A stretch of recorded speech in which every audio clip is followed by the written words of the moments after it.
Sibar sudah selesai seiring dengan Indonesia merdeka.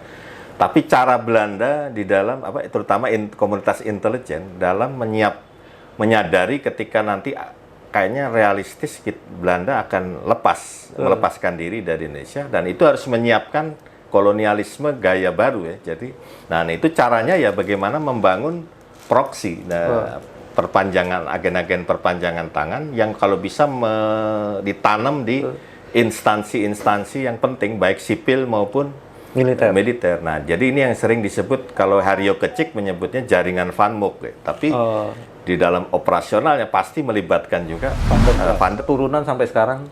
Dalam arti mazhab, saya kira itu kalau kita lihat dalam perkembangan itu masih terwaris sih ke pabrik. Dan sekarang pertanyaan besarnya, apa kepentingannya? Karena Belanda udah nggak ada.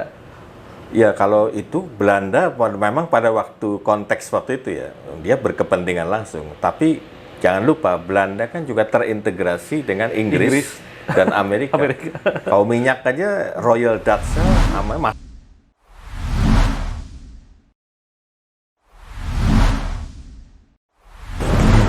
Oke, Assalamualaikum warahmatullahi wabarakatuh.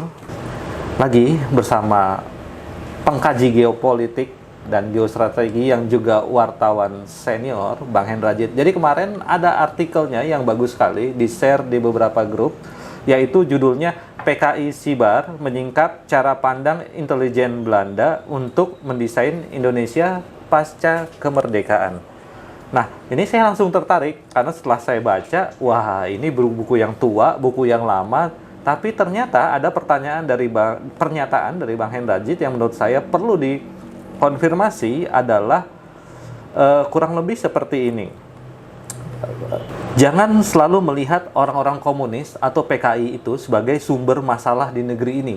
Siapa tahu justru mereka hanya diperalat. Nah, baru kemarin kan kita rame-rame soal PKI-PKIan gitu ya. Ini pasti suatu hal yang menarik. Tapi lebih jelasnya kita akan langsung ngobrol dengan Bang Hendrajit soal PKI Sibar. Ini juga istilah yang baru saya kenal, PKI Sibar. Bang, PKI Sibar itu apa sih? Ya, kalau dilihat itu kan Serikat Indonesia Baru sebetulnya. Jadi ini sebetulnya bicara tentang para tahanan di Bovendigul. Mungkin Mas Haji cukup mengenal. Jadi jangankan pemberontakan PKI yang pernah coba dilakukan melawan Belanda tahun 1926 sampai 1927 kan itu gagal. Makanya terus pecah antara PKI yang kemudian pro pemberontakan 26 sama Tan Malaka yang kemudian menentang cara yang ditempuh PKI yang menurut Tan Malaka kan dianggap belum waktunya ya, atau belum matang ibarat dalam ya. Kalau saya lihat memang di waktu itu kan Tan Malaka juga ada di dalam barisan komunis dan juga dekat dengan kalangan-kalangan Syarikat Islam yang disebut Merah dulu kan, yang sebetulnya sama dulu di bawah naungan kepemimpinan Hos Cokro Aminoto. Nah, waktu itu ceritanya sebagaimana diduga oleh Tan Malaka kan memang gagal total gerakan karena memang belum siap secara basis gerakan, kesiapan, terus dari berbagai sisi akhirnya gagal. Nah, terus akibatnya malah bukan hanya komunis itu dibuang ke keluar bukan keluar Indonesia, keluar Jawa ya, tapi juga kalangan-kalangan yang sebenarnya bukan komunis tapi memang kelompok nasionalis radikal Islam yang cukup militan juga, yang langsung atau tidak langsung setuju di dalam gerakan pemberontakan 26 yang di Prambanan itu pada dibuang kan. Nah, dibuang itu kalau di dalam istilah Belanda waktu itu kan Nugini Selatan, itu sebetulnya yang kita kenal Digul sekarang ini ya. Nah, di situ ada dua yang menarik kalau dilihat secara ini. Kalau yang tahanan-tahanan yang tetap nggak ada kompromi, pokoknya apapun, walaupun kita dibuang dan dipencilkan, tetap nggak mau kompromi, itu ditaruh di namanya Tanah Tinggi gitu. Tapi yang udah mulai lemah, terus bisa diajak kompromi, walaupun nanti itu sama-sama di daerah buangan itu juga, tapi dia mulai boleh dikerjakan ikut ngurusi di Pemdanya Belanda kolonial waktu itu segala, ada yang jadi juru tulis, ada yang jadi klerk segala, itu dianggap kaum kompromis. Nah, diturunkan ke Tanah Merah. Nah, jadi pada waktu itu kan tahun 20-an akhir sampai 30-an terus. Nah, tapi kan Jepang terus masuk Indonesia atau mengalahkan Belanda. Nah, di sini Van der Plas yang waktu itu kalau nggak salah gubernur Jawa Timur kolonial Belanda, karena jadi gubernur jenderal itu ada gubernur-gubernur gitu. Nah, Jatim itu yang pegang Van der Plas namanya. Nah, dia ini selain memang jenius untuk orang Belanda, dia termasuk pentolan intelijen ya, di namanya Nevis. Jadi, nah, dia punya pikiran, wah ini orang-orang nanti kalau Jepang masuk, bahaya nih, orang-orang ini bisa dijadikan kaki tangan proksi mereka.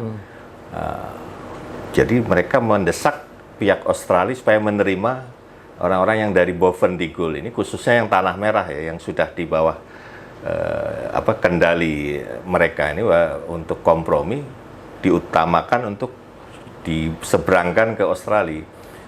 Nah, ini yang banyak orang-orang ini termasuk dari PKI itu ada namanya Sarjono, Harjono. Nah, yang menarik ini juga ada yang kelompok-kelompok PNI baru pecahannya. Dulu kan PNI itu satu kan di bawah Soekarno, tapi begitu Soekarno dan ditahan terus pecah dua.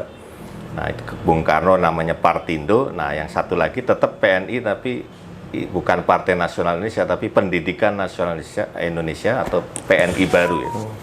Nah, ini banyak juga orang-orangnya seperti Murad dan beberapa tokoh ini ya, Burhanuddin segala ini sebetulnya bukan PKI tapi PNI barunya yang sebetulnya lebih ke Hatta atau Syahrir. Ini juga ikut di dalam barisan yang kelak jadi cikal bakal yang namanya itu apa ya, Serikat Indonesia Baru itu. Jadi tahun 1944 nih berdirinya. Oh, Sibar itu 1944? 1944 didirikan di pengasingan. Jadi Belanda sendiri karena kalah, dia membentuk pemerintahan pengasingan di bawah pimpinan Van Mook di Australia. Di Australia. Nah, Van Mook sebagai semacam pemimpin besar, pemimpin utamanya. Nah, si Van der Plas tetap di komunitas intelijen. Nah, ini yang membantu atau mendorong langsung atau tidak langsung Sibar ini, yang dia tahu banyak tokoh-tokohnya yang dia dorong seperti Sarjono, Harjono, atau yang non PKI tapi apa namanya PNI baru ini yang namanya Burhanuddin. Nah, ini untuk membentuk Sibar ini. Nah, ini yang di sini sampai di sini mulai menarik ilusi orang-orang PKI ini bahwa karena Belanda menawarkan dalam kerangka melawan fasisme kan, baik Jepang di Asia Pasifik maupun Jerman di Eropa, karena waktu itu dua negara ini bersekutu melawan negara-negara Barat seperti Amerika, Eropa, dan Inggris, komunis. Dan jadi komunis sendiri Soviet memang melawan bersekutu melawan fasisme. Di aspek itu masih masuk akal, tapi kemudian mereka dengan mudah masuk ke dalam skema dalam klausur kerjasama itu bahwa dalam Sibar ini akan berkomitmen mendukung Uni Indonesia Belanda. Jadi mereka mendukung kembalinya Belanda ke Indonesia manakala Jepang udah dikalahkan. Nah, ini kan, tapi mereka berilusi dengan itu adalah momentum dia bisa membangun lagi imperium politiknya. Itu yang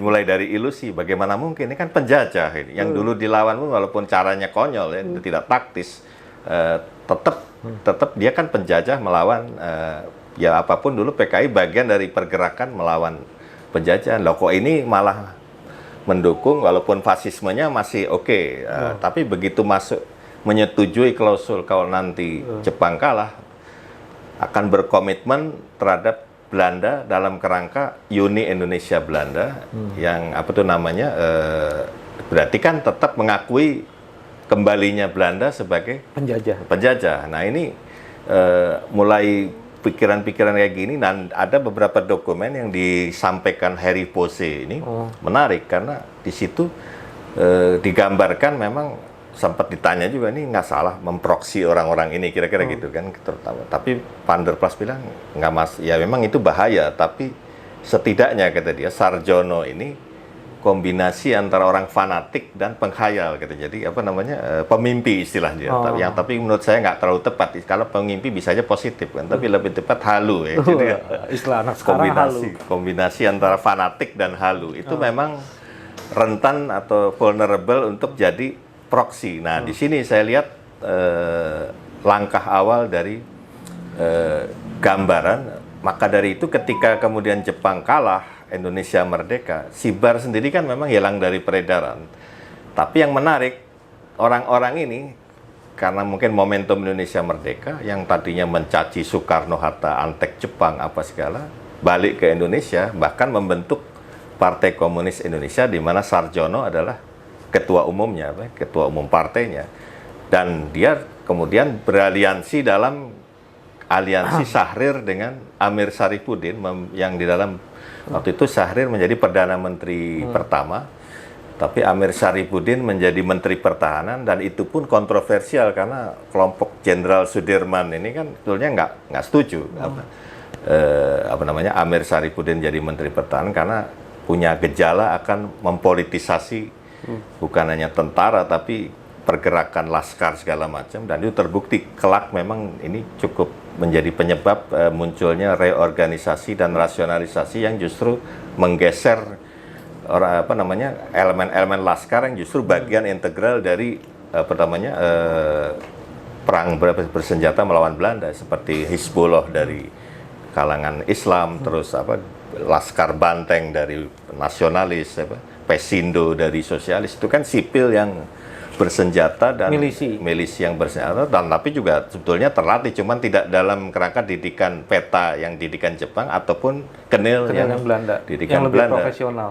Nah ini Amir Syarifuddin belakangan juga di luar, walaupun tidak dalam konteks Sibar, tapi kan ada sempat dia ditangkap Jepang, hampir mau dihukum mati karena terbukti dapat duit dari Van der Plas. Wah, ketahuan ya. Padahal ini kelas berat ya justru yang masuk di dalam jadi ini sebetulnya jejaring Belanda berarti yang kebetulan benderanya PKI gitu. Ada emang dan meledak ketika Amir musuh dan 48. Nah, di dalam prosesnya kemudian Amir Syarifuddin kan memang jadi Perdana Menteri berikutnya setelah Syahrir jatuh kan. Tapi perjanjian Renville bahkan lebih parah dari perjanjian Linggarjatinya Syahrir yang juga dikecam pihak nasionalis maupun Matsumi dari Partai Islam sebagai terlalu kompromis sama Belanda. Kepada Belanda, hanya mengakui Jawa dan Madura, Jawa, dan itu kan satu sangat merugikan secara diplomatik sekalipun, sehingga ini menimbulkan masalah di dalam internal politik pada waktu itu. Nah, Amir pun Renville jatuh, dia akhirnya pun jatuh juga Amir Syarifuddin. Nah, dia rupanya lagi frustasi, tergabung dalam Front Demokrasi Rakyat seiring dengan masuknya Musso yang dari Eropa pulang. Dan itu tokoh ini tidak punya wawasan Marxisme yang cukup mendalam, tapi radikalnya aja yang muncul gitu. Nah, ini jadi klop sama Syahrir yang lagi Amir Syarifuddin yang perlu koalisi. Iya, lagi buntu, perlu koalisi di luar sistem yang ada, tapi terus perangkap ke dalam yang kemudian dikenal sebagai pemberontakan Madiun 48. September 48 gitu. Nah, itu yang, dan kalau kita lihat akhirnya Sarjono Harjono kan juga ditangkap dan akhirnya dihukum mati juga. Mereka terlibat dalam 48 itu. Iya, jadi dianggap mendukung skema dari itu. Madiun itu. Nah, jadi kalau kita lihat dari sini saja, yang menarik itu memang bukan soal Sibarnya, karena toh Sibar sudah selesai seiring dengan Indonesia merdeka.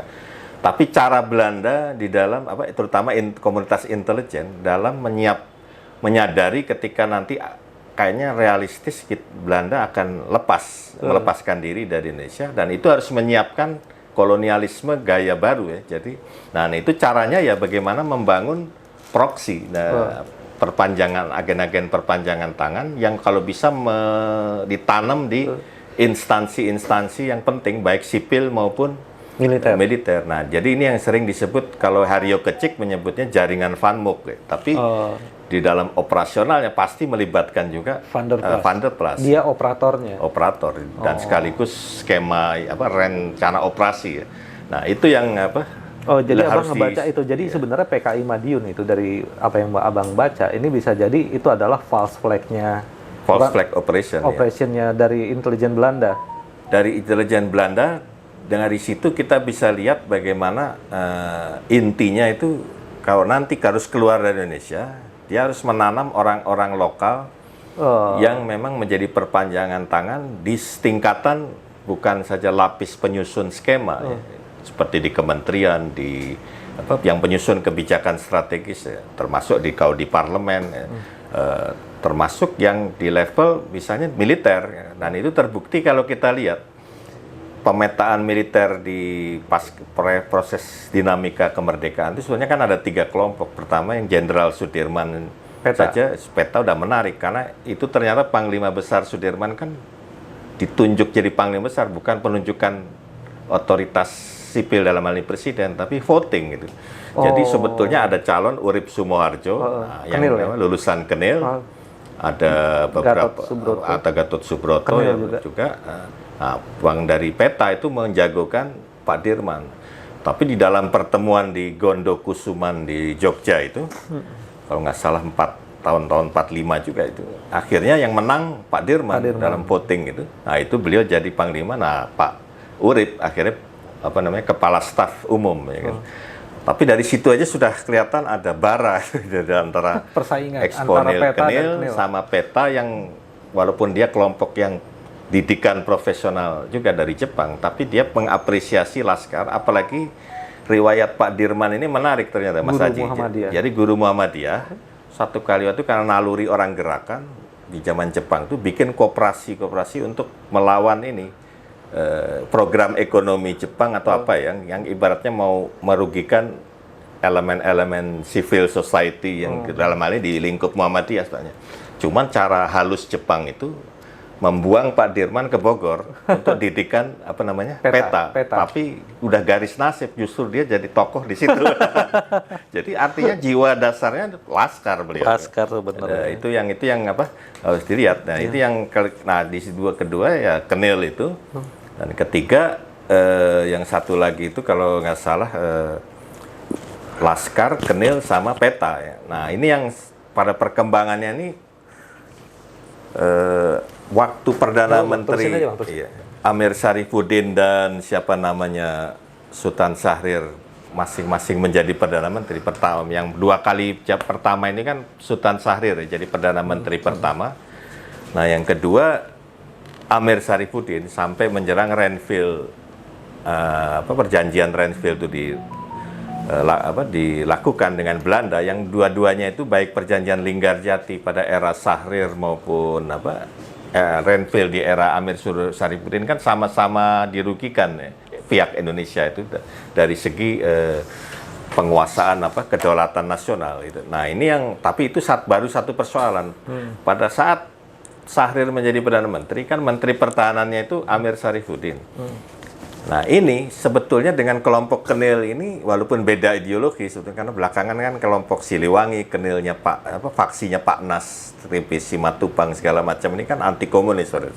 Tapi waktu itu ada kesepakatan dengan program politiknya Pak Amir ini yang namanya RERA, ya, jadi reorganisasi dan rasionalisasi, artinya dengan alasan anggaran segala macam itu ingin selektif perekrutan tentara. Nah, ini sangat merugikan terutama buat Laskar yang pada dasarnya tidak ada didikan khusus, bahkan juga peta yang relatif ini, sehingga yang merasa diuntungkan kebanyakan memang orang-orang lulusan Kenil gitu.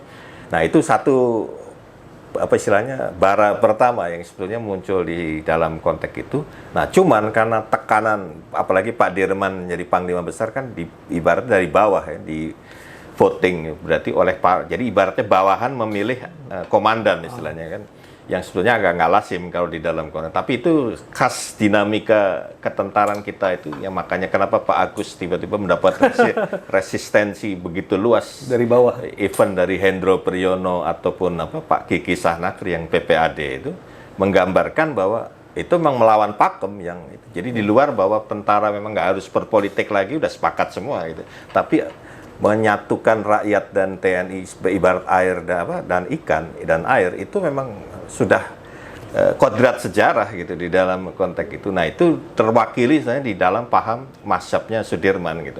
Nah, ini waktu itu kelompok Amir yang pada dasarnya ingin politisasi tentara ketemu dengan cara pikir profesional di dalam ketentaraan yang lulusan Kenil ini. Cuman belakangan Pak Nas cukup arif bijaksana untuk melihat kayaknya nggak realistis gitu. Jadi dia ngalah banyak. Tadinya kan kayak Pak Dirman itu sempat jenderal diturunin jadi letjen gitu. Itu buat walaupun masih tetap bintang kan dianggap aib itu tiba-tiba tuh. Tapi akhirnya sementara yang dulu kolonel-kolonel kayak Pak Nas, Pak Simatupang dan segala macam itu tiba-tiba malah jadi jenderal gitu. Nah itu tapi akhirnya ngalah ya, akhirnya kayak Pak Nas kan tetap sampai kemerdekaan tetap kolonel makanya kan.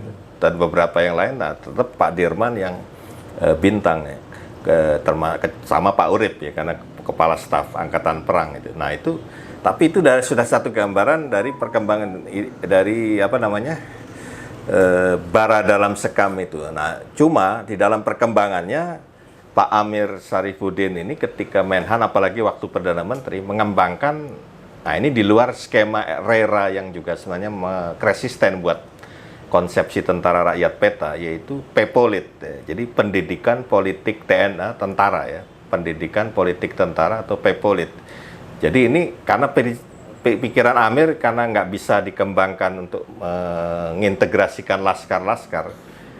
Waktu itu kan Amir merubah tentara keamanan rakyat jadi TRI kan, Tentara Republik Indonesia, tapi konsepsi Amir yang sangat merujuk kepada cara yang dipakai di komunis memang, di mana kalau di kader komunis Cina ataupun Soviet kan komisaris politik itu yang membawai tentara itu.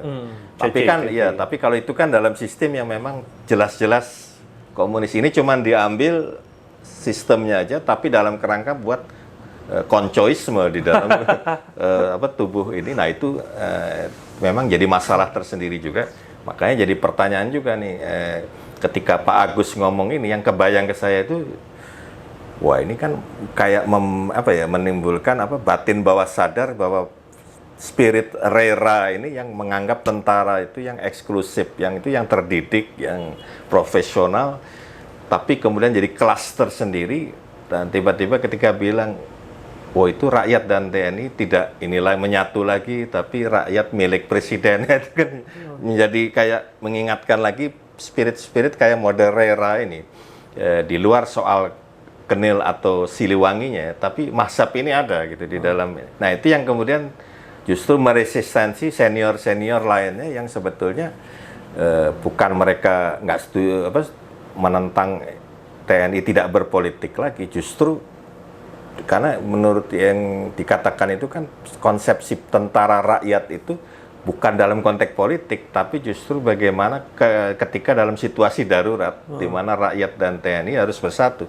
Nah problemnya kan kalau mengikuti alur pikir Pak Agus, jangan waktu perang aja harus disatukan, ya itu kan harus dirawat, dipupuk gitu. Bukan berarti terus kemudian tentara berpolitik memang, tapi itu kesejarahan yang justru tidak boleh dihilangkan gitu. Apalagi ada yang namanya sistem Hankamrata itu. Ya walaupun kata rakyat semestanya sudah dihilangkan, tapi pertahanan semesta yang menurut rujukan ini. Tapi kan tetap spiritnya sama dengan sistem pertahanan rakyat semesta. Nah itu yang saya kira menggambarkan jejaring siber yang sebetulnya cuman cangkang tadi telah memasukkan orang-orang yang justru sempat mengobrak-abrik atau menciptakan pelemahan internal di tentara bahkan ya contohnya Amir Syarifuddin itu ya akhirnya terbukti dalam konteks Madiun kan ngaku sendiri saya sebenarnya udah lama jadi komunis gitu. Jadi justru menarik ya bahwa Belanda justru